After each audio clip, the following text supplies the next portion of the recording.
Hi అండి. Village స్టైల్‌లో spicy chicken curry ఎలా ప్రిపేర్ చేసుకోవాలో మనం చూద్దాం. ప్లేట్‌లో కనిపించే మసాలాలు అండ్ టమాటోస్ కచ్చా పచ్చా దంచుకొని పక్కన పెట్టుకోవాలి. తర్వాత ఆనియన్, మిర్చి కట్ చేసుకొని పక్కన పెట్టుకోవాలి. ముందుగా కడిగి పెట్టుకున్న చికెన్‌ని తీసుకొని అందులో ఉప్పు, కారం, పసుపు అంటే కేజీకి నేను 4 టేబుల్ స్పూన్స్ కారం వేశాను. మీరు తగినంత కారం వేసుకోండి. Ginger garlic paste and oil వేశాను. తర్వాత ఒక ప్యాన్ తీసుకొని అందులో ఆయిల్ అండ్ మసాలాలు వేయండి. ఆయిల్ అండ్ మసాలాలు వేగాక ఆనియన్, మిర్చి వేయండి. ఆనియన్, మిర్చి గోల్డెన్ కలర్ అయ్యేదాకా వేయించాలి.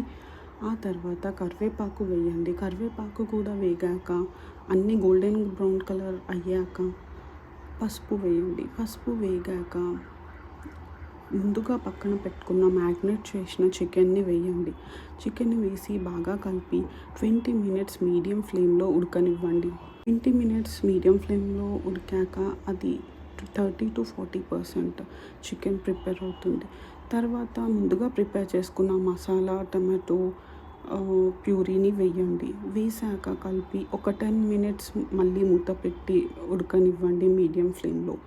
ఆ తర్వాత వాటర్ పోసి ఉడకనివ్వండి ఒక 10 మినిట్స్. 10 మినిట్స్ తర్వాత కొత్తిమీర వేసి